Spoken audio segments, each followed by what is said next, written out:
समाधि संसार का अंत और सत्य का प्रारंभ है। समाधि मन की मृत्यु और आत्मा का जन्म है। इस ओर से देखें तो समाधि अंतिम चरण है, उस ओर से देखें तो समाधि पहला चरण है। श्रवण, मनन, निधिध्यासन, इनसे मन क्षीण होता चलता है, लीन होता चलता है, समाधि में पूरी तरह लीन हो जाता है। और जहां मन पूरी तरह लीन हो जाता है वहां उसका अनुभव शुरू होता है जो वस्तुतः हम हैं। इस समाधि के संबंध में ये सूत्र है और इस सूत्र में कुछ बहुत गहरी बातें हैं। समाधि के समय वृत्तियां केवल आत्मरूप विषय वाली होती हैं, इससे जान नहीं पड़ती, पर समाधि में से उठे हुए साधक की वे उत्थान पाई हुई वृत्तियां स्मरण से अनुमान की जाती हैं। ये पहली बात काफी ख्याल से समझ लें। जो साधना में लगे हैं उनके लिए आज नहीं कल काम की होगी। समाधि में कोई अनुभव नहीं होता, सुन के कठिनाई होगी। समाधि में कोई अनुभव हो भी नहीं सकता। और समाधि परम अनुभव भी है। ये विरोधाभासी वक्तव्य है, उल्टा दिखाई पड़ता है, लेकिन कुछ कारण से उल्टा दिखाई पड़ता है। समाधि में परम आनंद का अनुभव होता है, लेकिन समाधि में डूबे हुए साधक को कोई भी पता नहीं चलता, क्योंकि साधक और आनंद एक हो गए होते हैं। पता चलने के लिए दूरी नहीं रहती। हमें पता उन्हीं चीजों का चलता है जिनसे हम भिन्न हैं, अलग हैं, दूर हैं। समाधि में आनंद की जो प्रतीति होती है, जो अनुभव होता है, उसका कोई पता समाधि में नहीं चलता। जब साधक समाधि से वापस लौटता है तब अनुमान करता है कि आनंद हुआ था। पीछे से स्मरण करता है कि परम आनंद हुआ था, अमृत वर्षा था, जिए थे किसी और ढंग में और जीवन की कोई गहन स्थिति अनुभव की थी। ये पीछे से स्मरण आता है जब मन लौट आता है। इसे हम ऐसा समझें कि श्रवण, मनन, निधिध्यासन, समाधि, ये चार सीढ़ियां हैं। इनसे साधक समाधि के द्वार पर जाके अनुभव करता है। अगर समाधि में ही साधक रह जाए और वापस न लौट सके तो अपने अनुभव को कभी भी न कह सकेगा। अपने अनुभव को बताने का फिर कोई उपाय नहीं है। लेकिन जो साधक समाधि को उपलब्ध हो जाता है वो वही का वही वापस कभी नहीं लौटता, नया ही होकर लौटता है। लौटकर सारे संबंध उसके मन से बदल जाते हैं, लेकिन लौटता है मन में। पहले जब मन में था तो गुलाम था मन का, कोई मालकियत न थी अपनी। मन जो चाहता था करा लेता था, मन जो बताता था वही मानना पड़ता था, मन जहां दौड़ाता था वहीं दौड़ना पड़ता था। मन की गुलामी थी, मन के हाथ में लगाम थी आत्मा की। समाधि के द्वार से लौटता है साधक जब वापस मन में, तो मालिक होकर लौटता है। लगाम उसकी अब अपने हाथ में होती है। अब मन को जहां ले जाना चाहता है वहां ले जाता है, नहीं ले जाना चाहता तो नहीं ले जाता, चलाना चाहता है तो चलाता है, नहीं चलाना चाहता तो नहीं चलाता है। मन की अब अपनी कोई सामर्थ्य नहीं रह जाती। लेकिन समाधि को उपलब्ध साधक जब मन में लौटता है मालिक होकर, तभी वो स्मरण कर सकता है, क्योंकि स्मरण मन की क्षमता है। तभी वो पीछे लौट के देख सकता है मन के द्वारा कि क्या हुआ था। इसका मतलब ये हुआ कि मन केवल संसार की ही घटनाओं को अंकित नहीं करता है। जब साधक समाधि में पहुंचता है और जो घट रहा होता है वो भी मन अंकित करता है। मन दोहरा दर्पण है, उसमें बाहर का जगत भी प्रतिबिंबित होता है, उसमें भीतर का जगत भी प्रतिबिंबित होता है। तो जब साधक लौटता है मन में, तभी अनुभव कर पाता है कि क्या घटा।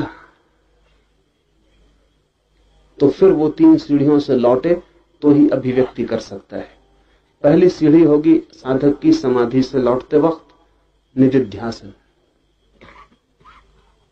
निदिध्यासन में उसको अनुभव होना शुरू होगा, समाधि में जो उसने जाना था सूक्ष्म में, गहन तल में, अपने आत्यंतिक केंद्र पर, वो निदिध्यासन की सीढ़ी पर आकर उसको अपने आचरण में झलकता हुआ दिखाई पड़ेगा।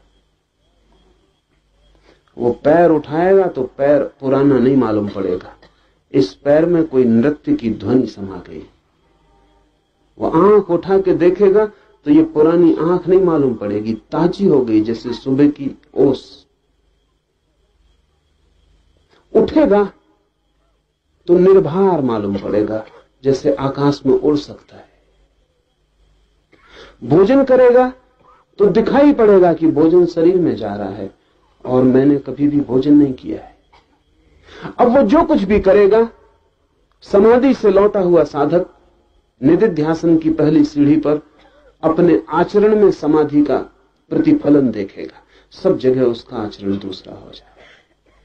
वो कल जो आदमी था मर गया। वो जो समाधि के पहले निदिध्यासन की सीमा में खड़ा आदमी था, ये वही नहीं है। सीढ़ी वही है, आदमी उतरता हुआ दूसरा है। ये कुछ जानकर लौटा है, और ऐसी बात जानकर लौटा है कि इसका पूरा जीवन रूपांतरित हो गया। वो जानने में पुराना मर गया और नए का जन्म हो गया है। निदिध्यासन में उसे झलक दिखाई पड़ेगी, जो समाधि में घटा है, रस जो बहा है भीतर, वो उसके रोए रोए व्यवहार में सब तरफ बहता हुआ मालूम पड़ेगा। महाकाश्यप बुद्ध से बार बार जाके पूछता था, कब होगी समाधि? तो बुद्ध कहते थे, तू फिक्र मत कर, मुझसे पूछने ना आना पड़ेगा। जब हो जाएगी तो तू पहचान लेगा। और तू ही क्यों पहचान लेगा? जो भी तुझे देखेंगे वे भी पहचान लेंगे, अगर उनके पास थोड़ी सी भी आंख है। क्योंकि जब भीतर वो क्रांति घटती है तो उसकी किरणें तन प्राण सभी को पार करके बाहर आ जाती। निदिध्यासन की सीढ़ी पर साधक को पता चलेगा कि मैं दूसरा हो गया, मैं नया हूं, मेरा दूसरा जन्म हो गया। साधक को पता चलेगा कि जो मैं गया था समाधि में वही लौटा नहीं, कोई और गया था, कोई और लौटा है। निदिध्यासन से नीचे है मनन। जब साधक निदिध्यासन से और नीचे उतरेगा मन में, तो मनन का क्षण आएगा। अब साधक सोच सकेगा क्या हुआ। अब वो लौट के विचार कर सकेगा क्या हुआ, क्या मैंने देखा, क्या मैंने जाना, क्या मैं जिया। अब वो विचार में, शब्द में, प्रत्यय में अनुभव को बांधने की कोशिश करेगा। जो लोग मनन की सीढ़ी पर आके अनुभव को बांध सके हैं, उनसे ही निकले हैं वेद, उपनिषद, बाइबल, कुरान।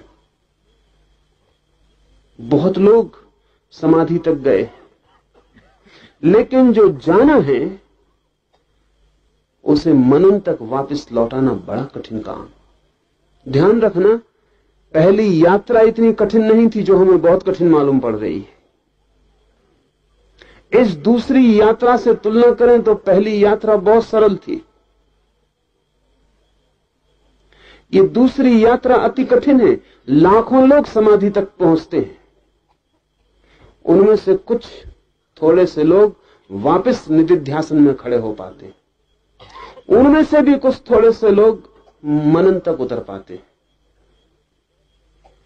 और उनमें से भी बहुत थोड़े लोग पहली सीढ़ी जिसको हम श्रवण कहते हैं, उसका नाम लौटते वक्त बदल जाता है, वो मैं आपसे बात करूं। हजारों लोग पहुंचते हैं समाधि तक, एकाध आदमी बुद्ध हो पाता है। समाधि तो हजारों लोगों को लगती है, एकाध आदमी बुद्ध हो पाता है। बुद्ध का मतलब यह है कि जो वापस इन 4 सीढ़ियों को उतर के जो जाना है उसने जगत को दे पाता है। मनन का अर्थ है लौटते वक्त विचार में बांधना उसको जो निर्विचार है। इस जगत में असंभव से असंभव घटना यही है। जो नहीं बोला जा सकता, नहीं सोचा जा सकता, उसे शब्द की सीमा में रखना, बांधना। आप भी देखते हैं सुबह का सूरज उगता है, कभी कोई चित्रकार कभी उस उगते सूरज को पकड़ पाता है। सूरज को पकड़ लेना बहुत कठिन नहीं है।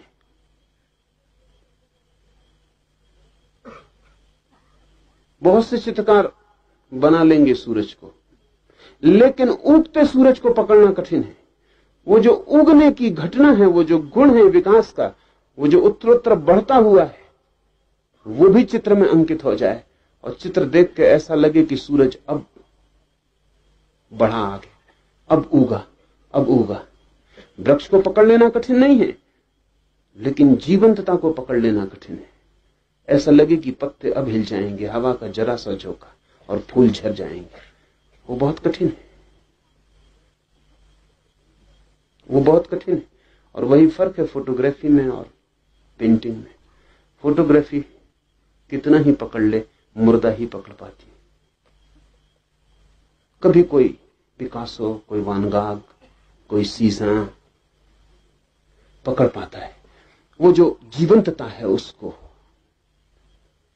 मगर सूरज, पौधे, फूल आम जीवन के अनुभव हैं, इन्हें पकड़ा जा सकता है। समाधि असाधारण अनुभव है, करोड़ों करोड़ों में कभी एकाध को होता है। और वहां जो होता है, सारी इंद्रियां असमर्थ हो जाती हैं खबर देने में।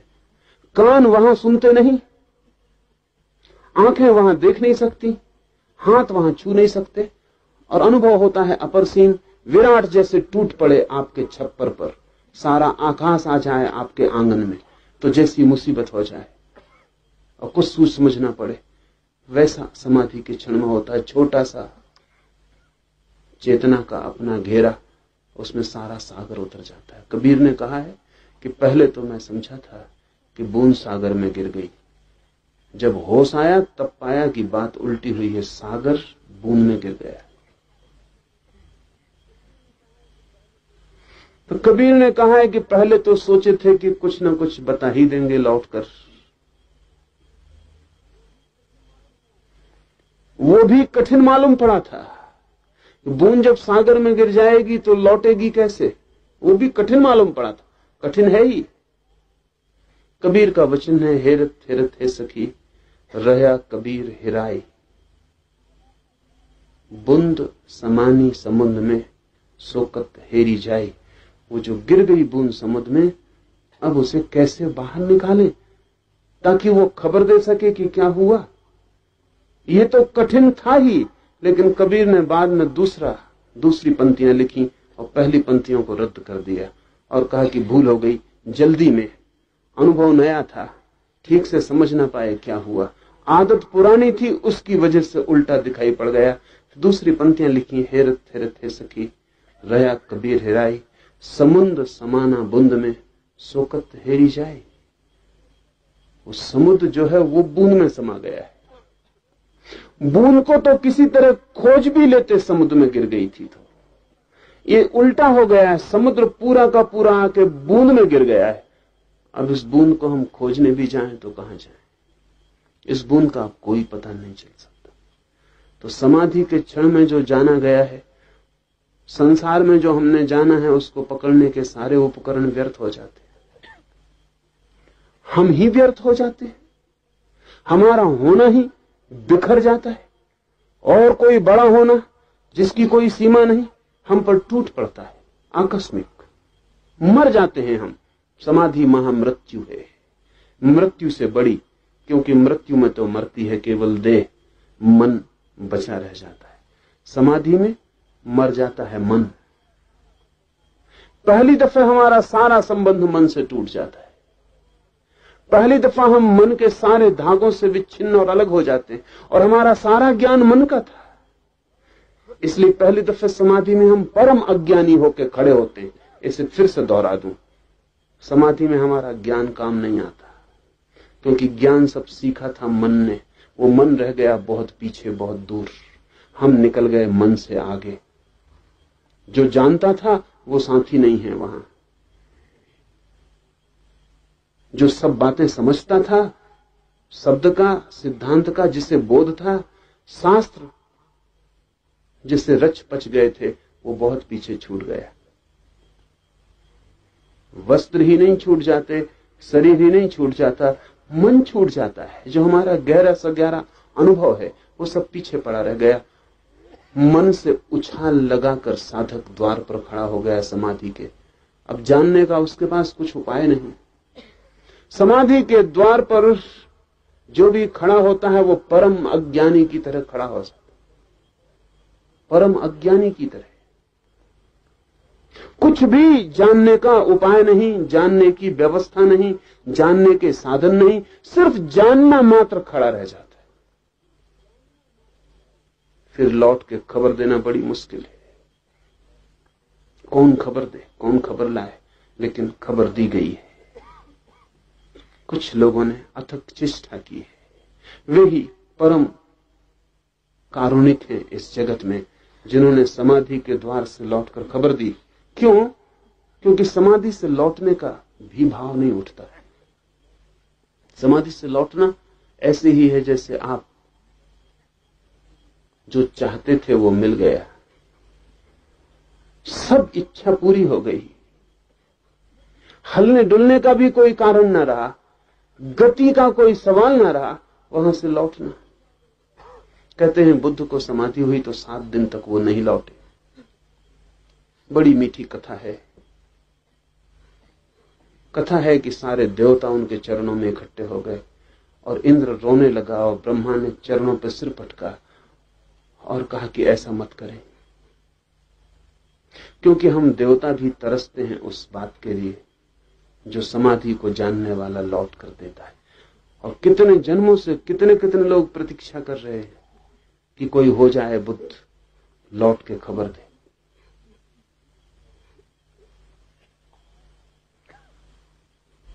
लौट के बोले, बताए जो जाना हो। आप चुप ना रहें, आप बोले।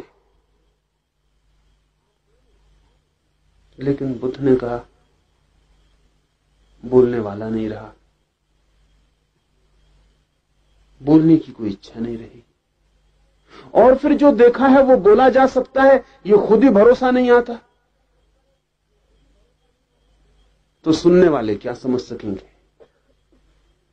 देवता नहीं माने तो बुद्ध ने कहा कि नहीं मानते हो तो मैं कहूं, लेकिन मैं तुमसे कहता हूं कि ये बातें जो मैं किसी से कहूंगा, अगर जानने के पहले मुझसे कोई कहता तो मैं नहीं समझता, तो कोई क्या समझेगा? और फिर बुद्ध ने कहा, इस अनुभव से यह भी अनुभव आ गया है कि जो मेरी बात को समझ सकेंगे वो मेरे बिना भी वहां पहुंच सकते हैं, और जो मेरी बात नहीं समझ सकेंगे उनके सामने सिर धुनने से कुछ बहुत प्रयोजन नहीं। लेकिन देवताओं ने एक बड़ी मीठी दलील दी और उन्होंने कहा, हम जानते हैं ये बात सच है कि जो लोग समझ सकेंगे वे वही लोग हैं जो किनारे पर ही खड़े हैं, जो आपकी आवाज सुन लें। एक कदम का फासला है, वे आपके बिना भी किसी न किसी तरह एक कदम पार कर जाएंगे। नहीं, उनके लिए हम नहीं कहते कि आप बोलें। और यह भी हम मानते हैं कि ऐसे भी लोग हैं जो एक कदम भी नहीं चले हैं, उन तक आपकी आवाज भी नहीं पहुंचेगी, वो समझेंगे भी नहीं। उनके लिए भी हम नहीं कहते हैं कि आप बोलें। पर ऐसे भी लोग हैं जो दोनों के बीच में, जो आप न बोलेंगे तो शायद न समझ सकेंगे, जो आप बोलेंगे तो शायद समझ सकते हैं। शायद ही देवताओं ने कहा,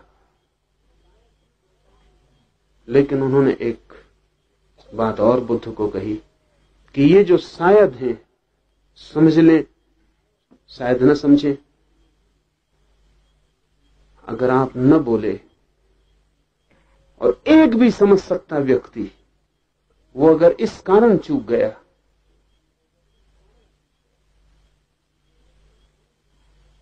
तो आप सोच लें, पीड़ा आपकी ही, पीड़ा आपको ही रहेगी।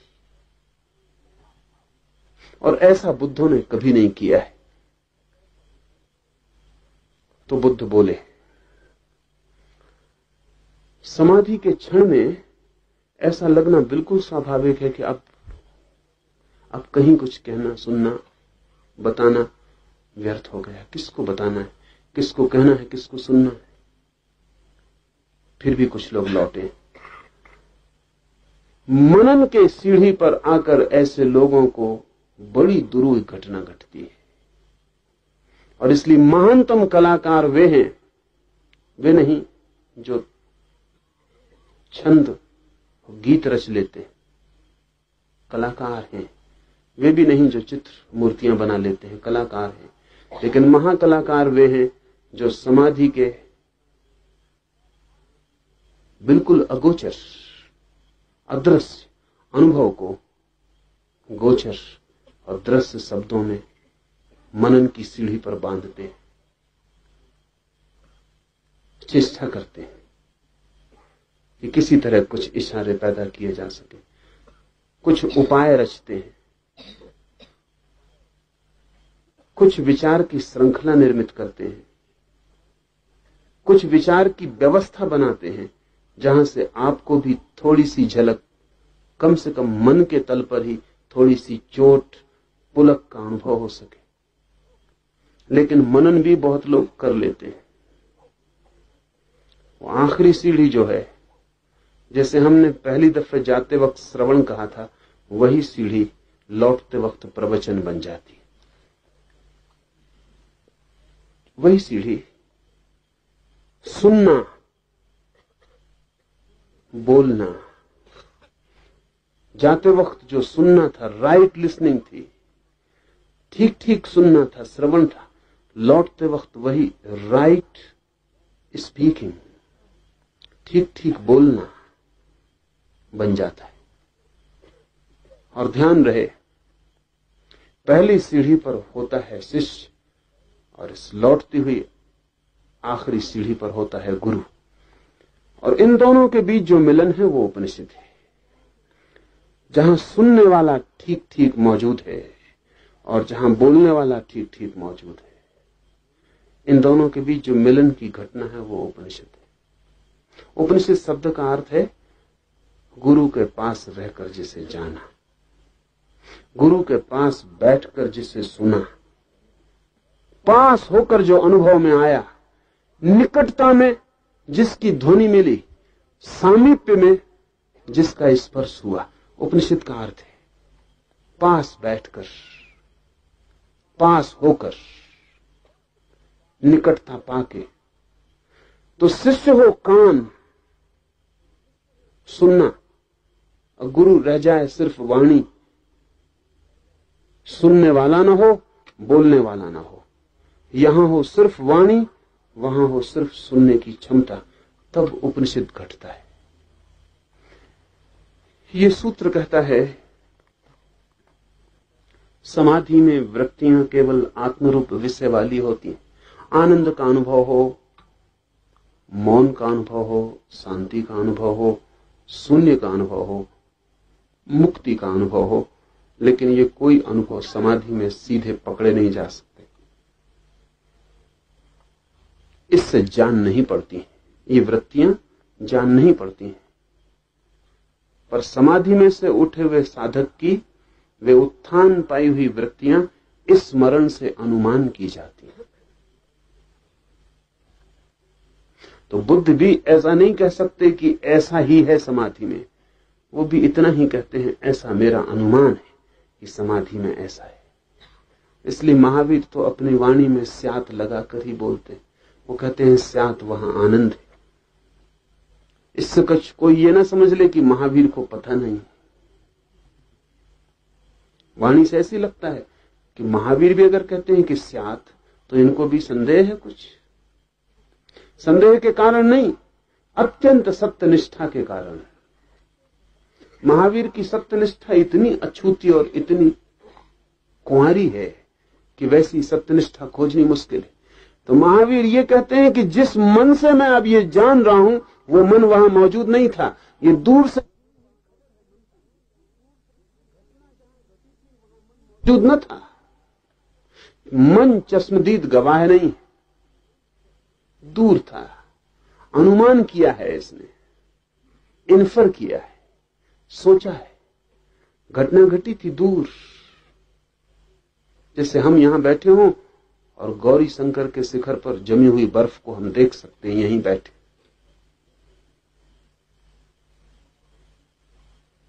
मन बहुत दूर था और गौरी शंकर के शिखर पर जो शीतलता बरसी थी उसका उसने अनुमान किया है। इसलिए महावीर स्यात ही का उपयोग करते हैं। वे कहते हैं स्यात, वहां परम आनंद है। ये अत्यधिक सत्यनिष्ठा के कारण, क्योंकि अनुमान ही है ये मन का। महावीर के लिए अनुमान नहीं है। महावीर ने जाना है, लेकिन जिसने जाना है जानते क्षण में इतनी एकता हो जाती है कि अनुभव नहीं होता। जान के जब महावीर वापस लौटते हैं मन में, ऐसा समझ लें कि आप जाएं गौरी शंकर के शिखर पर और शीतलता के साथ एक हो जाएं, आप भी शीतलता हो जाएं, या बर्फ के साथ एक हो जाएं, आप भी बर्फ की तरह जम जाएं। तो वहां कोई अनुभव ना हो, क्योंकि अनुभोक्ता अलग ना हो।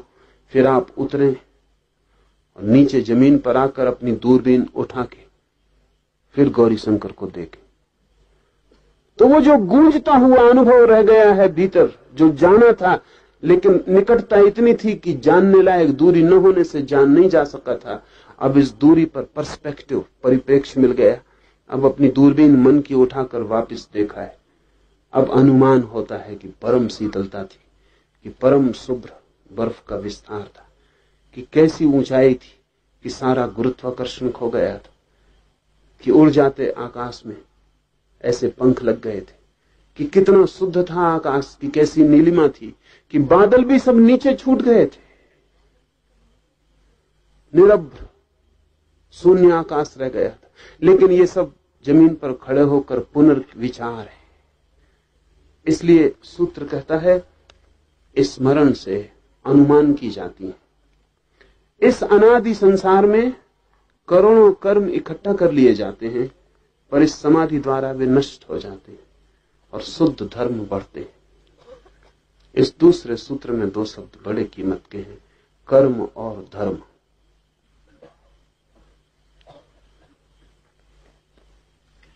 जो हम करते हैं वो कर्म है, और जो हम हैं वो धर्म है। धर्म का अर्थ है हमारा स्वभाव, और कर्म का अर्थ है जो हम करते हैं। कर्म का अर्थ है हमारा स्वभाव अपने से बाहर जाता है। कर्म का अर्थ है हम अपने से बाहर जगत में उतरते हैं। कर्म का अर्थ है हम अपने से अतिरिक्त किसी दूसरे से जुड़ते हैं। स्वभाव का अर्थ है दूसरे से पृथक, जगत में बिना गए जो मैं हूं। मेरा जो भीतरी होना है, मेरे करने से उसका कोई संबंध नहीं। मैं क्या करता हूं इससे वो निर्मित नहीं होता, वो मेरे सब करने के पहले मौजूद है, वो जो मेरा स्वभाव है। कर्म में भूल हो सकती है, धर्म में कोई भूल नहीं होती। कर्म में चूक हो सकती है, धर्म में कोई चूक नहीं होती। ध्यान रखना, धर्म का अर्थ यहां मजहब या रिलीजन नहीं, यहां धर्म का अर्थ है गुण, स्वभाव। वो जो हमारा आंतरिक स्वभाव है, हमारा होना है, बीइंग है। तो हम जितने कर्म करते हैं उतना ही आच्छादित होता चला जाता है स्वभाव। हम जो जो करते हैं उससे हमारा होना दबता जाता है, और धीरे धीरे कर्म की इतनी परतें हो जाती कि हम ये भूल ही जाते हैं कि कर्मों के अतिरिक्त भी हमारा कोई होना है। अगर कोई आपसे पूछे आप कौन है, तो आप जो भी उत्तर देते हैं वो कर्मों के बाबत है, आपके धर्म के बाबत नहीं। आप कहते हैं मैं इंजीनियर हूं, आप कहते हैं मैं डॉक्टर हूं, आप कहते हैं मैं व्यापारी हूं। आपने ख्याल किया, व्यापार कर्म है, आप व्यापारी नहीं है, व्यापार करते। कोई आदमी डॉक्टर कैसे हो सकता है? डॉक्टरी कर सकता है। कोई आदमी इंजीनियर कैसे होगा? आदमी और इंजीनियर हो जाए तो आदमी खत्म ही हो गया। आदमी इंजीनियरिंग करता है, वो उसका कर्म है, उसका होना नहीं। आप जो भी अपना परिचय देते हैं, अगर गौर से देखेंगे तो पाएंगे आप सदा अपने कर्म का परिचय देते हैं, कभी अपने होने की खबर नहीं देते, दे भी नहीं सकते। उसकी खबर आपको ही नहीं है। आप इतनी जानते हैं जो आप करते हैं।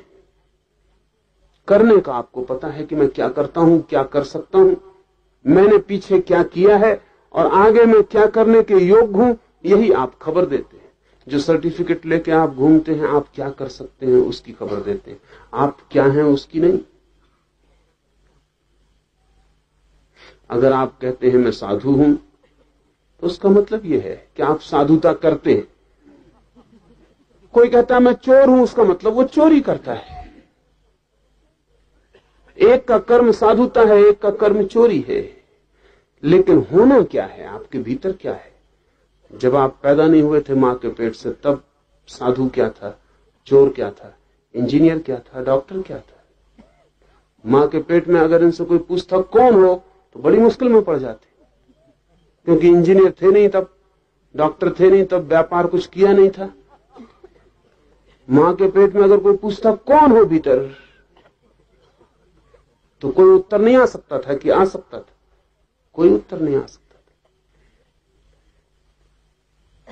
मगर थे आप मां के पेट में, उत्तर नहीं आ सकता था। आज तो ब्रेन वॉश, मस्तिष्क को धो डालने के बहुत उपाय खोज लिए गए। आप कहते हैं मैं इंजीनियर हूं, आपका मस्तिष्क धोया जा सकता है, साफ किया जा सकता है। क्लीनिंग ठीक से हो जाए, फिर आपसे पूछो कौन हो, आप खाली रह जाएं। क्योंकि वो जो इंजीनियर होना था वो स्मृति में था, पढ़े थे, लिखे थे, सर्टिफिकेट पाया था, कुछ किया था, यश पाया था, आप यश पाया था, वो स्मृति में था, वो धो दी गई। अब आप कोई उत्तर नहीं दे सकते कि कौन है, लेकिन है। होना नष्ट नहीं किया जा सकता है स्मृति के धोने से, लेकिन कर्म की रेखाएं साफ की जा सकती हैं। यह सूत्र कहता है अनादि संसार में करोड़ों कर्म इकट्ठा कर लिए जाते हैं स्वभावतः।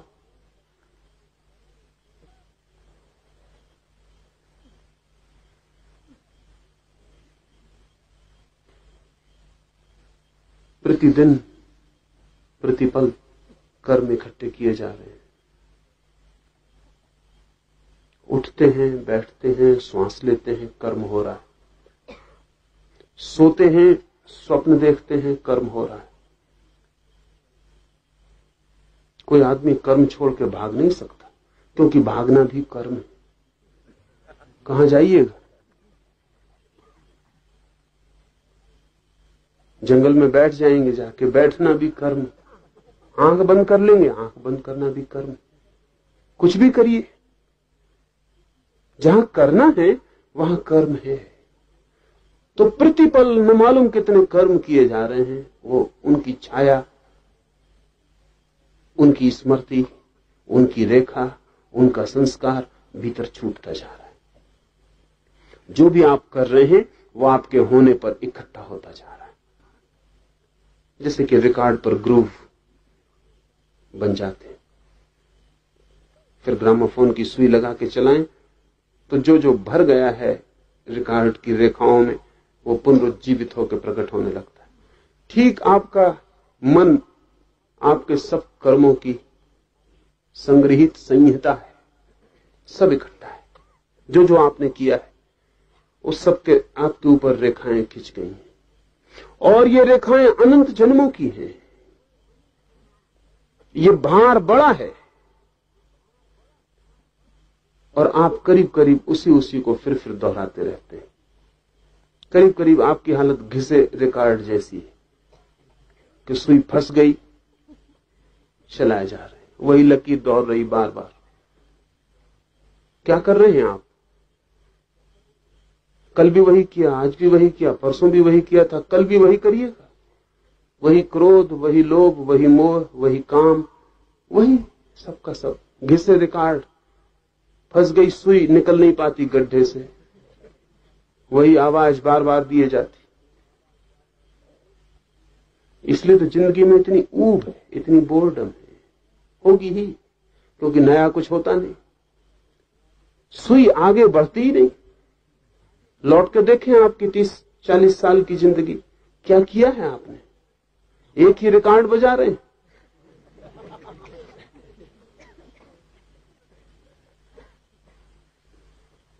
वही रोज दोहरता जाता है, पुनरुक्त होता चला जाता है। इसी को भारत के मनुष्यों ने आवागमन कहा है। वही, फिर वही, इस जन्म में वही, अगले जन्म में वही, उसके अगले जन्म में वही, अतीत की कथा वही, भविष्य की कथा वही।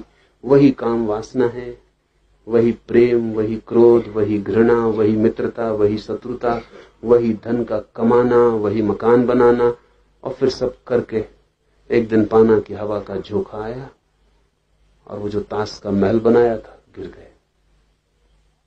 मगर जैसे बच्चे तत्काल फिर से पत्तों को इकट्ठा करके मकान बनाने लगते, वैसे हम फिर तत्काल नया जन्म लेकर फिर पत्तों का मकान बनाने में लग जाते। अब की दफे और मजबूत बनाने की कोशिश करते, मगर मकान वही है, ढांचा वही है, मन वही है। फिर हम वही कर लेते हैं और फिर उसी तरह अस्त होते रहते हैं। ये सूरज ही नहीं है जो रोज सांझ डूब के सुबह फिर उगाता है, आप भी ऐसे ही डूबते उगते रहते। एक वर्तुलाकार है, एक व्हील। संसार शब्द का अर्थ होता है चाक, व्हील, जो घूमता रहता है एक ही दूरी पर। ये जो अनंत अनंत कर्म इकट्ठे कर लिए जाते हैं, इस समाधि के द्वारा नष्ट हो जाते हैं। ये थोड़ा समझने जैसा है, क्योंकि अनेक लोग सोचते हैं कि अगर कर्म बुरे इकट्ठे हो गए हैं तो अच्छे कर्म करके उनको नष्ट कर दें। वो गलती में है। बुरे कर्मों को अच्छे कर्म करके नष्ट नहीं किया जा सकता। बुरे कर्म बने रहेंगे और अच्छे कर्म और इकट्ठे हो जाएंगे, बस इतना ही होगा। वो काटते नहीं है एक दूसरे को, काटने का कोई उपाय नहीं। एक आदमी ने चोरी की, फिर वो पछताया और साधु हो गया, तो साधु होने से वो चोरी का कर्म और उसके जो संस्कार उसके भीतर पड़े थे वो कटते नहीं। कटने का कोई उपाय नहीं। साधु होने का अलग कर्म बनता है, अलग रेखा बनती है। चोर की रेखा पर से साधु की रेखा गुजरती ही नहीं। चोर से साधु का क्या लेना देना? आप चोर थे, आपने एक तरह की रेखाएं खींची थी, आप साधु हुए, ये रेखाएं उसी स्थान पर नहीं खींचती जहां चोर की रेखाएं खींची थी। क्योंकि साधु होना मन के दूसरे कोने से होता है, चोर होना मन के दूसरे कोने से होता है। तो होता क्या है, आपके चोर होने की रेखा पर साधु होने की रेखाएं और आच्छादित हो जाती हैं, कुछ कटता नहीं। तो चोर के ऊपर साधु सवार हो जाता है, बस। उसका मतलब चोर साधु, ऐसा आदमी पैदा होता है। साधुता चोरी को नहीं काट सकती, चोर तो बने ही रहता है भीतर, इम्पोजिशन हो जाता है, एक और सवारी उसके ऊपर हो गई।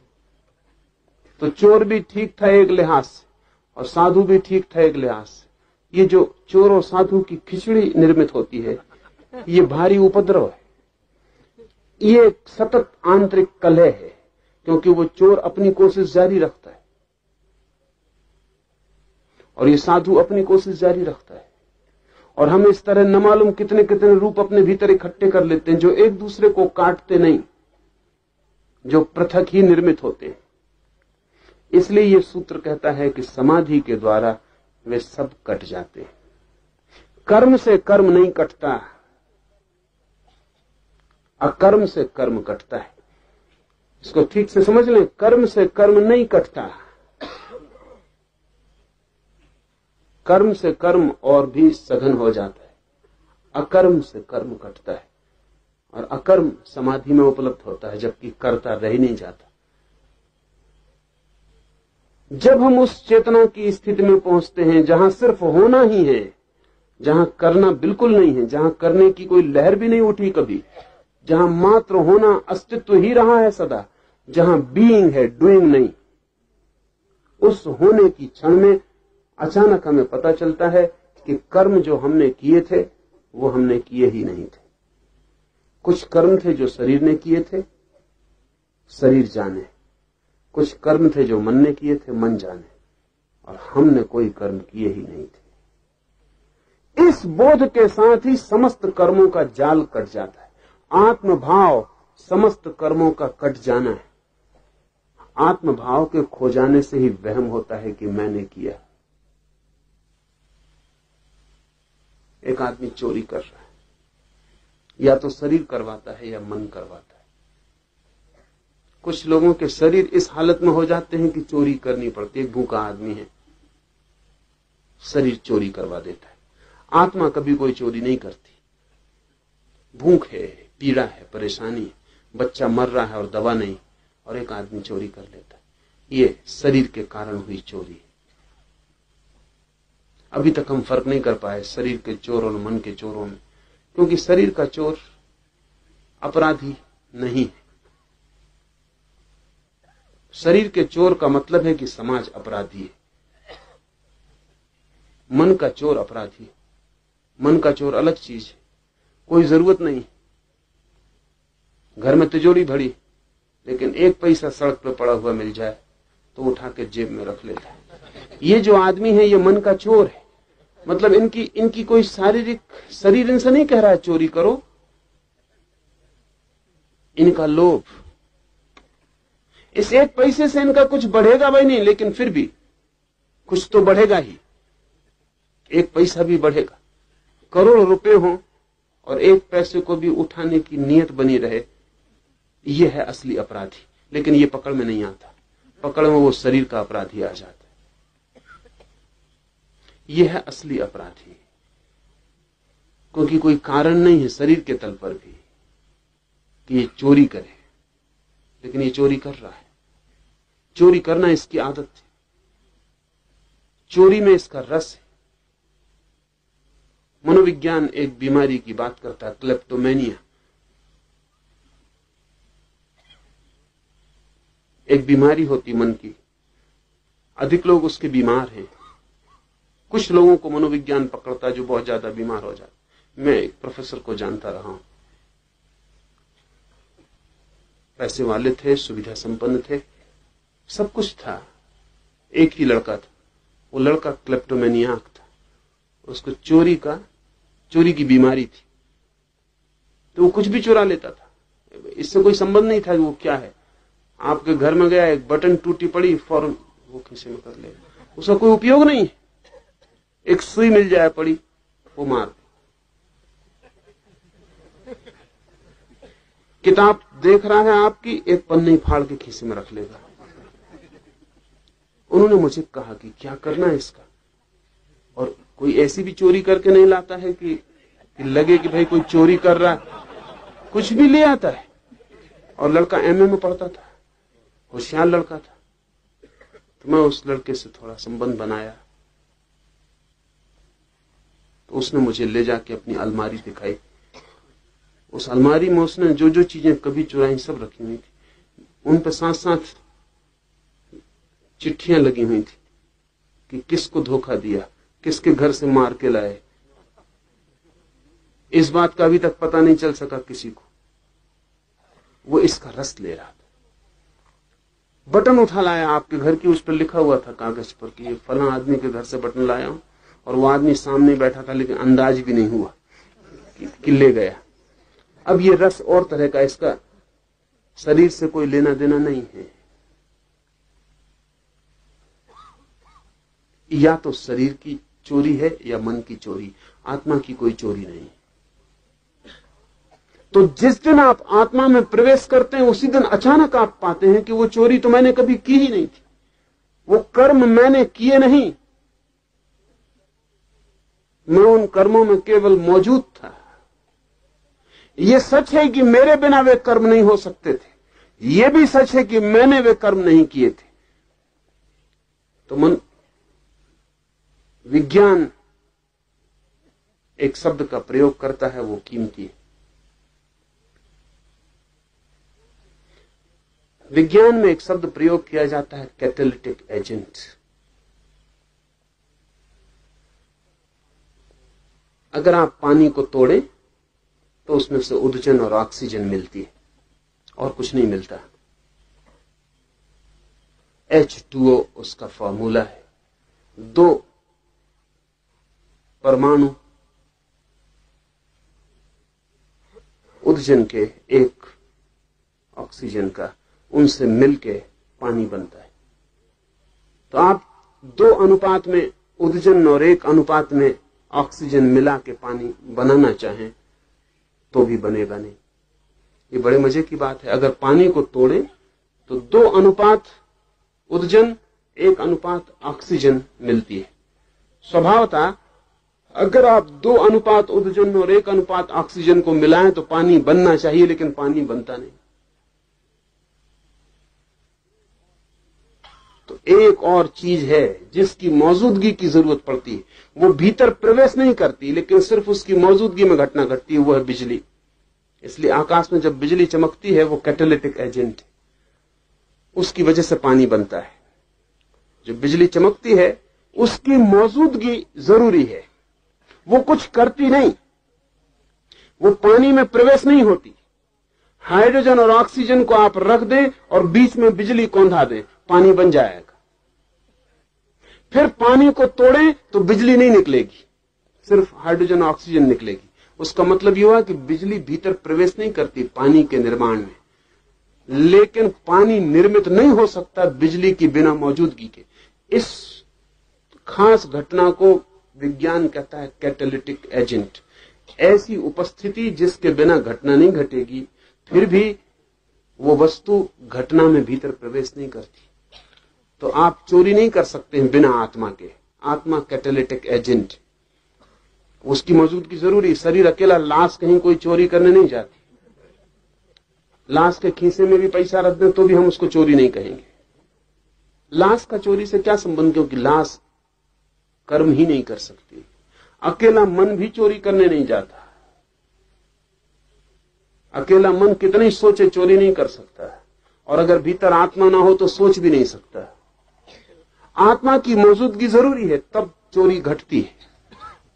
लेकिन फिर भी जिस दिन आदमी आत्मा में पहुंचता है उस दिन पाता है कि मौजूदगी में घटी थी, लेकिन आत्मा चोरी में प्रवेश नहीं की। आत्मा सिर्फ मौजूद थी। उसकी मौजूदगी इतनी शक्तिशाली है कि घटनाएं घटनी शुरू हो जाती।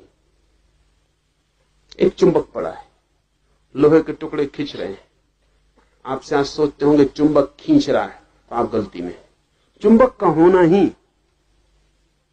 काफी है, चुंबक को खींचना नहीं पड़ता। खींचने के लिए कोई प्रयास नहीं करना पड़ता, कोई अस्थि मांसपेशियां सिकोड़नी नहीं पड़ती कि खींचो। चुंबक को कुछ पता ही नहीं चलता कि चुंबक का होना ही लोहे के टुकड़े खींचना शुरू हो जाते। आत्मा की मौजूदगी और कर्म शुरू हो जाते। शरीर सक्रिय हो जाता है, मन सक्रिय हो जाता है, कर्म की यात्रा शुरू हो जाती। जिस दिन आप इस आत्मा में पुनः प्रवेश करते हैं समाधि में, उस दिन सारे कर्म से छुटकारा हो जाता है।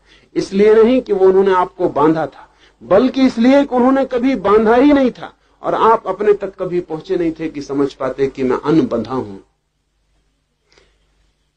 ये जो उपनिषद की दृष्टि है, एक अर्थ में बड़ी नीति विरुद्ध है, और इसलिए उपनिषदों का बड़ा विरोध भीतर गहरे मन में रहा है। जो भी नीतिवादी है वो कहेगा कि बुरे कर्म को अच्छे कर्म से काटो, अच्छे कर्म करो, बुरे कर्म मत करो। उपनिषद कहते हैं कर्म करते हो यही बुरा है। अच्छा करते हो कि बुरा करते हो तो गौण बात है। कर्म करने का तुम्हें ख्याल है, तुम करता हो, बस यही बुराई। तो बुराई 2 तरह की है, बुरी बुराई, अच्छी बुराई। बाकी दोनों बुराई है, क्योंकि तुम कर्म करते हो यही भ्रांति है। तुम सिर्फ मौजूद हो और कर्म हो रहा है। तुम्हारी मौजूदगी में कर्म हो रहा है, तुम सिर्फ साक्षी हो, कर्ता नहीं हो। जिस दिन इस मौजूदगी को तुम इसकी मौजूदगी में ही समझ लोगे, कर्ता की तरह नहीं साक्षी की तरह, उसी दिन तुम पाओगे कि जो भी हुआ वो मेरे आसपास हुआ, जो भी हुआ मैंने नहीं किया, मेरे आसपास हुआ। वो घटना घटी थी, मेरे पास घटी थी, लेकिन मैं फिर भी अछूता और दूर रह गया। रात जैसे आप स्वप्न देखते हैं और सुबह जाग के कहते हैं स्वप्न घटा, और आप अछूते रह जाते। स्वप्न में हो सकता है चोरी की हो, और स्वप्न में यह भी हो सकता है कि जेल खाने में चले गए हो। स्वप्न में यह भी हो सकता है रुष्वत दे के बच गए हो, जेल खाने न गए हो। स्वप्न में कुछ भी हो सकता है, लेकिन सुबह जब आप जागते हैं तो स्वप्न ऐसे ही तिरोहित हो जाता है जैसे हुआ ही ना हो। सुबह उठ के आप अपने को चोर अनुभव नहीं करते, लेकिन क्या कभी आपने ख्याल किया आपके बिना स्वप्न हो सकता था? आप थे तो ही स्वप्न हो सका। आप न होते तो मुर्दे को, लाश को सपना नहीं आता। आप थे तो स्वप्न घटा, आपकी मौजूदगी जरूरी थी, फिर भी सुबह उठ के आप ऐसा अनुभव नहीं करते कि अब क्या करें, रात चोरी कर ली, व्रत करें, उपवास करें, कोई दान त्याग करें, क्या करें, कुछ भी अनुभव नहीं करते। जागने के बाद 2 मिनट से ज्यादा स्वप्न याद भी नहीं रहता, खो जाता है धुएं की रेखा की तरह। ठीक समाधि की स्थिति में पूरा जीवन स्वप्नवत मालूम होता है। जो जो जिया, एक जीवन नहीं अनंत जीवन में जो जो जिया, समाधि की अवस्था में पहुंचते ही जैसे आप सुबह नींद से जागने में पहुंचते हैं, ऐसे ही इस तथाकथित जागने से जब आप समाधि में पहुंचते हैं, तब पीछे का सारा वर्तुल सब धुआं स्वप्न हो जाता है। समाधि में पहुंचा हुआ पहली दफा जानता है मैं सिर्फ हूं, कर्म मेरे पास घटे स्वप्न जैसे, और उनकी जरा भी चिंता और पश्चाताप नहीं रह जाता। न उनकी कोई आत्म प्रशंसा और आत्मस्तुति रह जाती कि मैंने कैसे बड़े बड़े कर्म किए, कि मैंने कैसे छोटे छोटे कर्म किए, नहीं, वो सब खो जाते। रात सपने में आप सम्राट थे, कि रात सपने में आप एक परम सन्यासी थे, कि रात सपने में चोर हत्यारे थे, सुबह चाय पीते वक्त स्वाद में तीनों बातों से कोई फर्क नहीं पड़ता, तीनों व्यर्थ हो जाती। सुबह ऐसा नहीं कि सम्राट रहे, रात तो बड़ी अकड़ से चाय पी रहे, सपने के सपना। कि रात चोर रहे, बेईमान रहे, हत्या की, तो चाय में बिल्कुल स्वाद नहीं आ रहा, बड़ा अपराधी मन, तिक्त तिक्त मालूम हो रही। कि रात साधु रहे तो कैसे चाय पिए, ऐसा भी सुबह नहीं होता। रात भर साधु रहे और सुबह से चाय पी रहे हैं, कैसा जघन्य कृत्य। नहीं, सुबह आप जब चाय पीते हैं तब सपने सब खो गए। सुना है मैंने, बड़ा फकीर था जापान में, रिंझाए, एक सुबह उठा और अपने एक शिष्य से, जैसे वो उठा उसका शिष्य पास खड़ा था, उससे उसने कहा कि रात मैंने एक सपना देखा है, तुम व्याख्या करोगे तो मैं सपना बोलूं। उसके शिष्य ने कहा 2 मिनट रुके, जरा मैं हाथ मुंह धोने के लिए आपके लिए पानी ले आऊं। वो हाथ मुंह धोने के लिए पानी ले आया, रिंझाई ने हाथ मुंह धो लिया, मुस्कुराया। तब तक एक दूसरा शिष्य आ गया। रिंझाई ने कहा कि मैंने रात एक सपना देखा, मैं इस नंबर 1 के शिष्य को कहने जा रहा था कि बताऊं तुझे सपना, तू व्याख्या करेगा, लेकिन मेरे बताए इसने व्याख्या कर दी, तुझे बताऊं? उसने कहा रुके, जरा एक गरम चाय की प्याली ले आऊं, फिर हो जाए। चाय की प्याली पी के रिंझाई हंसा और कहा कि मैं खुश हूं, अब कोई सपना बताने की जरूरत नहीं। तीसरा एक व्यक्ति मौजूद सब ये देख रहा था, ना समझी की हद हो गई। उसने कहा भी सीमा की भी कोई बातें होती, वो सपना बताया ही नहीं गया है, व्याख्याएं भी हो चुकी हैं और सब हल भी हो गया। उसने कहा कि महाराज कम से कम सपने का तो पता चल जाए, सपना क्या था। रिंझाई ने कहा कि इनकी परीक्षा कर रहा था, अगर ये आज सपने की व्याख्या करने की तैयारी दिखाते तो इन्हें मैं बाहर कर देता आश्रम के। सपने की कोई व्याख्या करनी होती? सपने ही था, बात खत्म हो गई। इसने ठीक किया, इसने कहा कि अभी भी कुछ सपने की मदहोशी बाकी है, जरा हाथ मुंह धो लो। इस दूसरे ने भी ठीक ही किया कि मालूम होता हाथ मुंह धोने से भी काम नहीं हुआ, सपना अभी भी कुछ धूमिल धूमिल सरक रहा है, जरा गरम गरम चाय पी लो, फिर जरा जाग जाओ। यही सपने की व्याख्या है। सपने की कोई और व्याख्या हो सकती? जाग जाओ, सपना व्यर्थ हो जाता है, व्याख्या क्या करनी है? व्यर्थ की तो कोई व्याख्या नहीं करता है। समाधि में जिनको हमने बड़े बड़े कर्म, छोटे कर्म, अच्छे कर्म, बुरे कर्म, कितने कितने बांटे थे, विभाजन किए थे, नीति और अनीति, सदाचार और अनाचार, सब के सब बेमानी हो जाते हैं, व्यर्थ हो जाते हैं। जाग कर समाधि में पता चलता है कि एक बड़ा स्वप्न था, लंबा, अनंतकालीन, अनादि, लेकिन स्वप्न था और मैं सिर्फ मौजूद था, मैं प्रविष्ट नहीं हुआ था, बाहर ही खड़ा था। इसलिए सब कट जाता है कर्म और धर्म का उदय होता है। जब कर्म कट जाता है, जो हम करते थे वो कट जाता है, तब हमें पता चलता है जो हम हैं, जो हमारा होना है, स्वभाव है। स्वभाव है धर्म।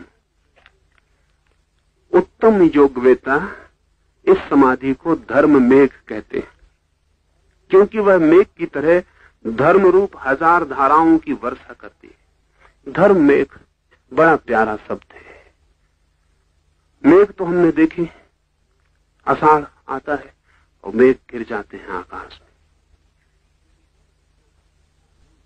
लेकिन पूरी घटना का हमें ख्याल नहीं।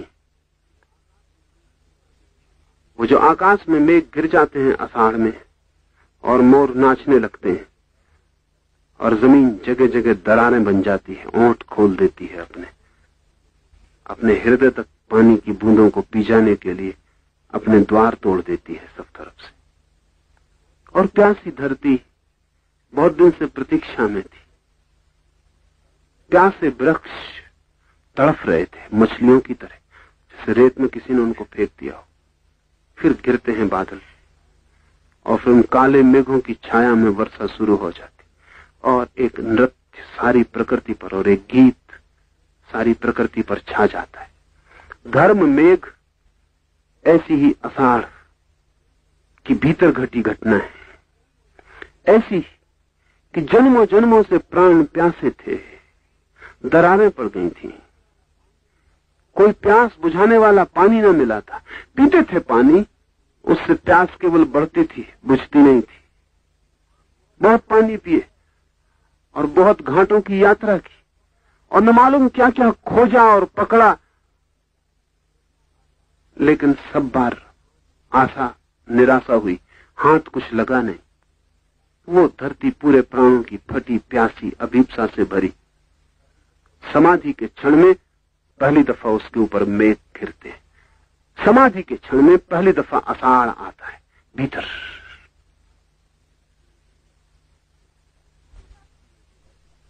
और अमृत की एक वर्षा, एक सिर्फ प्रतीक है, अमृत की एक वर्षा भीतर होने लगती, आत्मा नहा जाती और अनंत अनंत धाराओं में उन मेघों से अमृत गिरने लगता है। ये सिर्फ प्रतीक है, घटना इससे बहुत बड़ी है। ना तो अमृत कहने से कुछ पता चलता है उसके बाबत, लेकिन फिर भी थोड़ी सी सूचना मिलती है कि मेघ गिर गए ऊपर और उनसे वर्षा होने लगी और जो प्यासी सी आत्मा जन्मों जन्मों से वो तृप्त हो गई। उत्तम योगवेत्ता इस समाधि को धर्म मेघ कहते हैं, क्योंकि वह मेघ की तरह धर्म रूप हजार धाराओं की वर्षा करती है। लेकिन धर्म मेघ क्यों कहते हैं? क्योंकि स्वभाव की वर्षा पहली दफा स्वयं पर होती है। धर्म यानी स्वभाव। अब तक जो भी जाना परभाव था, कभी सौंदर्य दिखा तो किसी और में, कभी प्रेम पाया तो किसी और से, सुख मिला दुख मिला सदा किसी और से, सब जानकारी किसी और की थी अपना कोई अनुभव न था। पहली दफा अपनी ही वर्षा अपने ऊपर। अब तक सारी वर्षा दूसरे की थी, कोई और, हमेशा दी अदर, वो दूसरा ही महत्वपूर्ण था। पहली दफा दूसरा हट गया और स्वयं की ही वर्षा स्वयं पर होने लगी, जैसे अपना ही झरना टूटा, जैसे अपनी ही धारा फूटी, जैसे अपने ही स्रोत को पा लिया और अपने पर ही अपनी वर्षा होने लगी। धर्म में का अर्थ है स्वभाव बरसने लगा, खुद उसमें नहा गए, डूब गए, ताजे हो गए, नए हो गए। सारे कर्मों की धूल, अनंत अनंत यात्राओं का उपद्रव, सारा कचरा जो ऊपर इकट्ठा हो गया था सब बह गया। रह गई सहजता, स्पॉन्टेनिटी, रह गए स्वयं, और कुछ भी ना बचा। एक लिहाज से इसे हम कह सकते हैं परम धन्यता, एक लिहाज से हम कह सकते हैं यही है परम संपदा, और एक लिहाज से कह सकते हैं यही है परम दरिद्रता। अगर संसार को सोचे तो यह आदमी संसार से बिल्कुल दरिद्र हो गया। अगर परमात्मा को सोचे तो यह आदमी परम धन को पा गया। जीसस ने इसी धर्म में एक समाधि के लिए कहा है पॉवर्टी ऑफ स्पिरिट। जब कोई इस जगह पहुंचता है तो सब भांति दरिद्र हो जाता है, उसके पास कुछ भी नहीं है अब सिवाय अपने के, सिवाय स्वयं के, और कुछ भी ना बचा। इसको ही कहेंगे दरिद्रता। इसी वजह बुद्ध ने अपने सन्यासियों को स्वामी नहीं कहा, भिक्षु कहा। ये धर्म में एक समाधि की वजह से बुद्ध ने कहा कि मैं नहीं कहूंगा अपने स्वामियों को, अपने सन्यासियों को स्वामी, मैं कहूंगा भिक्षु। पर दोनों बातें एक ही अर्थ रखती हैं। अगर संसार की तरफ से देखें तो हो गए भिखारी भिक्षु, और अगर परमात्मा की तरफ से देखें तो हो गए स्वामी सम्राट। हिंदू उपयोग कर रहे थे स्वामी का उस दूसरी तरफ से कि समाधि पाकर व्यक्ति हो जाता है सम्राट, मालिक। पहली दफा अब तक भिखारी था, अब तक मांगता फिर रहा था, हाथ जोड़े था, भिक्षा पात्र फैलाया था। अब तक उसकी आत्मा सिवा भिक्षा पात्र के और कुछ भी न थी। उसने जो भी टुकड़े कोई फेंक देता था वही उसकी संपदा थी। जूठे, उधार, बासे, दूसरों की टेबल से गिरे हुए टुकड़े वो सब इकट्ठे कर लेता था, उसी को मानता था कि मेरी संपदा है। अब तक भिखारी था। इसलिए हिंदुओं ने इस धर्म में समाधि को उपलब्ध करने वाले सन्यासी को कहा स्वामी। लेकिन बुद्ध ने कहा कि जो भी था अब तक, सारा संसार, साम्राज्य, धन सब छूट गया, कुछ भी ना बचा पराया, खुद ही बचे। दीनता आखिरी आ गई।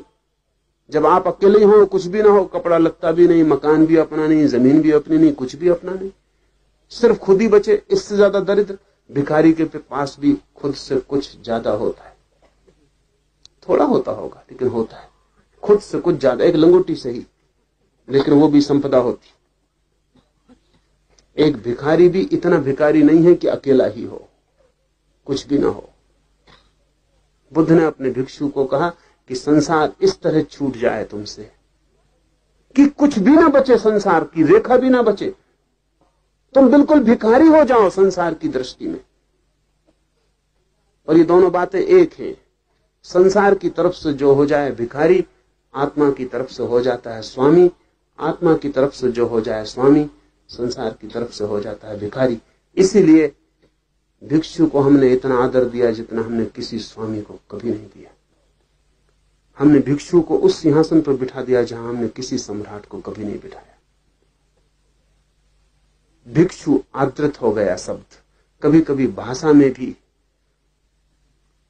भिक्षु शब्द का मतलब तो भिखारी होता है, और किसी को भिखारी कहे तो झगड़ा हो जाए। लेकिन बुद्ध ने अपने परम धन्य शिष्यों को भिक्षु कहा, और जिसको भिक्षु कह दिया वो धन्य भागी हो गया। कभी कभी भाषा में ऐसे लोग बड़ी अड़चने डाल जाते हैं।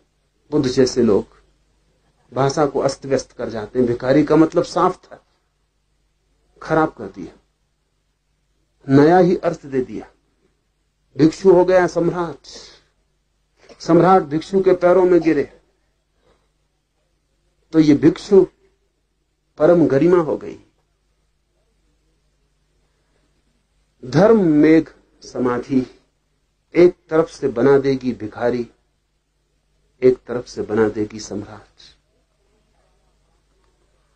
इस समाधि द्वारा वासनाओं का समूह पूर्णतः लय को प्राप्त होता है और पुण्य पाप नाम के कर्मों का समूह जड़ से उखड़ जाता है। ध्यान रखना, पुण्य पाप दोनों।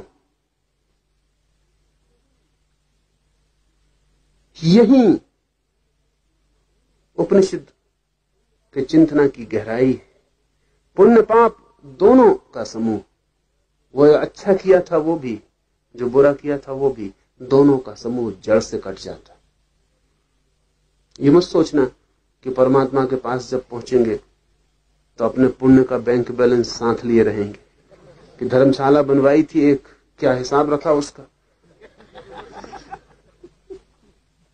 कि एक मंदिर बनवा दिया था,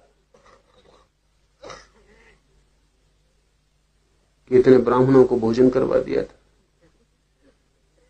उसका हिसाब अगर लेके पहुंच गए तो दरवाजे पे भला स्वर्ग लिखा हो, भीतर नरक ही पाएंगे, कोई स्वर्ग मिलने वाला नहीं। पाप और पुण्य इस जगत की भाषा में ऊंच नीच है। पाप बुरा है, पुण्य अच्छा है, समाज की दृष्टि से ठीक है। लेकिन उस परम दृष्टि में पाप पुण्य दोनों ही व्यर्थ हैं, क्योंकि वहां कर्ता होना पाप है, अकर्ता होना पुण्य। वहां तो सीधी बात है एक, कि वहां जो अकर्ता है, निरअहंकारी है, वही प्रवेश कर पाएगा। वहां तो वही प्रवेश कर पाएगा जो है ही नहीं, जो मिट गया और शून्य होके जा रहा है।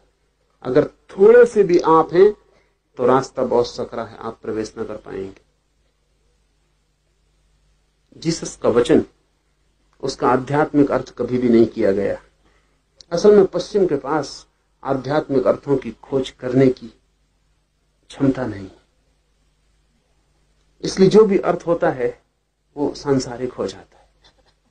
जीसस का वचन है कि सुई के छेद से ऊंट निकल जाए, लेकिन धनी आदमी मेरे प्रभु के राज्य में प्रवेश न कर पाएगा। लेकिन पूरी ईसाईयत के 2000 साल और एक बार भी किसी ने इस वाक्य की ठीक व्याख्या नहीं की। 2000 साल लंबा वक्त। सारी व्याख्या यह हुई कि धनी आदमी स्वर्ग नहीं जा सकता। ऊंट के निकल जाने की संभावना है सुई के छेद से, जो कि नहीं हो सकता। सुई के छेद से ऊंट कैसे निकलेगा? जो नहीं निकल सकता वो भी जीसस कहते हैं हो सकता है निकल जाए। कोई तरकीब खोज ले, कोई रास्ता बन जाए कि सुई के छेद से ऊंट निकल जाए, लेकिन धनी आदमी स्वर्ग के द्वार में प्रवेश नहीं पा सकेगा। इसका सीधा सीधा अर्थ जो हो सकता था वो ईसाईयत ने लिया, वो इसका अर्थ नहीं। धनी आदमी से अर्थ है उस आदमी का जो थोड़ा भी लगता है कि मेरे पास कुछ है, जिसे लगता है कि मेरे पास कुछ है, वो धनी आदमी। जिसको ख्याल है कि मेरे पास कुछ है, वो धनी आदमी है। तो अगर किसी को लगता है कि मैंने पुण्य कमाया है, ये धनी आदमी। किसी को लगता है मैं साधु था, संयमी था, तपस्वी था, ये धनी आदमी। धनी आदमी का मतलब हुआ कि जो कहता है मेरे अलावा भी मेरे पास कुछ है, वो धनी आदमी। अगर ये कहता है मैंने इतनी प्रार्थनाएं की, इतने उपवास किए, इतने दिन धूप में खड़ा रहा, पैर पे ही खड़ा रहता था, बैठता भी नहीं था वर्षों तक, मैंने दरिद्रों की इतनी सेवा की, इतने अस्पतालों में गया, ये किया वो किया, अगर इसके पास कुछ भी कहने को है कि मेरे पास इतना है, तो यह आदमी धनी आदमी। अब सूत्र को फिर सुन लें, ऊंट गुजर जाए सुई के छेद से, लेकिन धनी आदमी मेरे स्वर्ग के राज्य में प्रवेश नहीं कर सकेगा। निर्धन कौन है? ईश्वर के सामने खड़ा होकर जिसके पास कहने को कुछ भी नहीं कि मेरे पास कुछ है, कि मेरे पास ध्यान है, कि मेरे पास पुण्य है, कि मेरे पास धर्म है, जो ईश्वर के सामने खड़ा हो जाता है शून्यवत और कहता है मेरे पास कुछ भी नहीं, अकेला मैं हूं, ये जो कुछ भी हूं, जो तुमने ही मुझे दिया है वही मैं हूं, उसके अतिरिक्त मेरी कोई भी कमाई नहीं, मेरा होना ही मेरा सब कुछ है, मेरे पास कर्म का कोई भी लेखा जोखा नहीं। ऐसा शून्यवत जो उस द्वार पर खड़ा होता है वो है दरिद्र आदमी, वो है बुद्ध का भिक्षु, जीसस का दरिद्र आदमी, वही प्रवेश कर पाता है। तो दरिद्रता का ठीक अर्थ हुआ कि जो बिल्कुल शून्य है, जो शून्य है वही प्रवेश कर पाता है। और इसीलिए ऊंट की बात कही, सुई का छेद बहुत छोटा है, इससे ऊंट के निकलने का कोई उपाय नहीं। मोक्ष का द्वार सुई के छेद से भी बहुत छोटा है, उसमें से सिर्फ शून्य ही निकल सकता है। अगर जरा सा भी पदार्थ आपके पास है, जरा सा भी मैं अटक जाएगा। ऊंट लेके जा रहे हैं आप सुई के छेद में से निकलने, ऊंट छोड़ दें, लेकिन सवारियां छोड़नी बड़ी मुश्किल होती, क्योंकि सवारियों पे हम ऊंचे मालूम पड़ते हैं। ऊंट इसीलिए जीसस को ख्याल में आ गया होगा, जो भी अहंकार पर बैठे ऊंट पे बैठे और जानते हैं कि ऊंट की सवारी कैसी दुखद है। ऊंट की सवारी है अहंकार की सवारी काफी दच के खाने पड़ते हैं, ऊंचा नीचा होता रहता पूरे वक्त, लेकिन फिर भी ऊंचे तो मालूम पड़ते। ऊंट से नीचे उतरना पड़े। जो भी आपके पास है वो कर्म से मिला है, जो भी कर्म से जो भी मिला है उसकी सीमा मन है। आत्मा तक कर्म से मिला हुआ कुछ भी नहीं पहुंचता।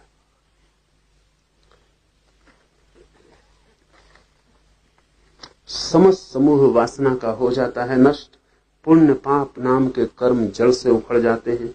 तब यह तत्वमसी वाक्य परोक्ष ज्ञान रूप में प्रकाशित होता है।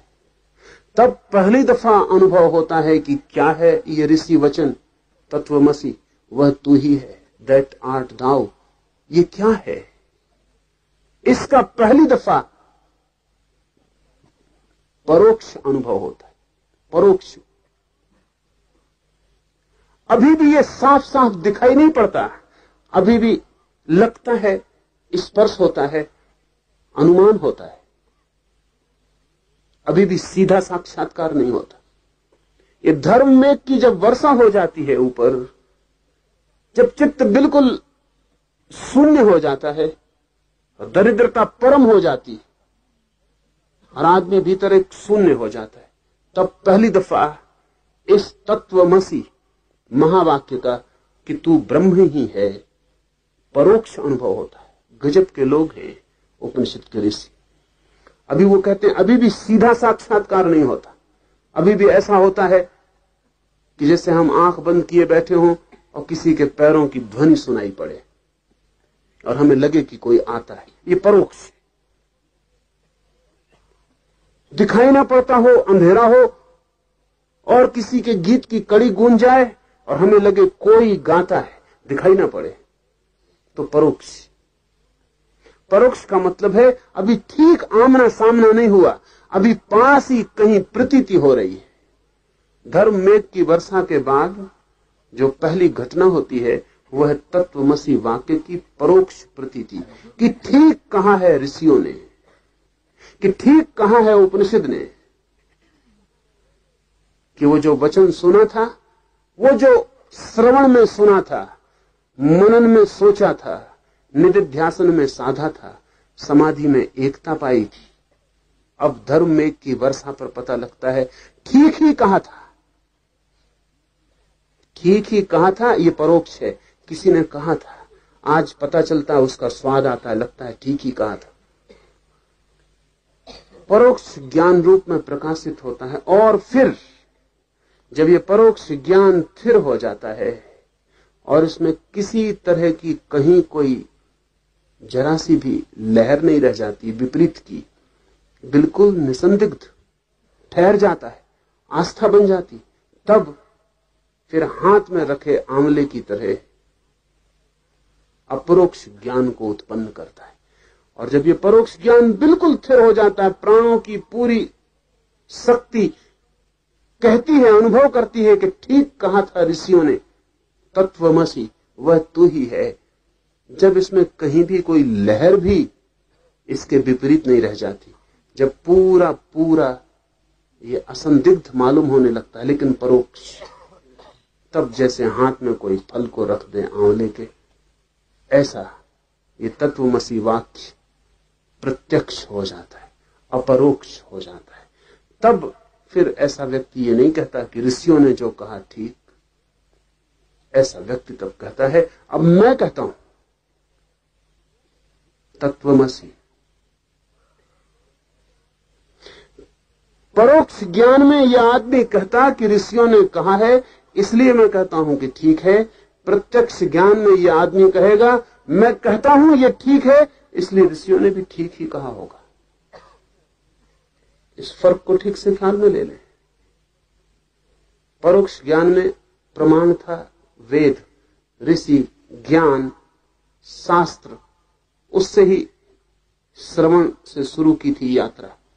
गुरु ने कहा था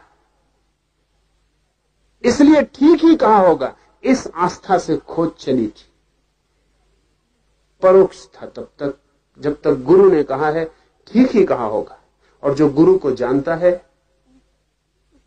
वो निश्चित ही स्वीकार कर लेता है कि ठीक ही कहा होगा।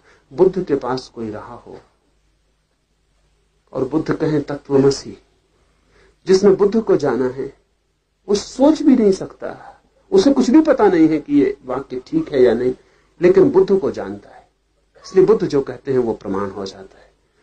बुद्ध से कुछ अब प्रमाण निकल सकता है, इसकी कोई बात ही नहीं बनती, इसका कोई ख्याल ही नहीं आता।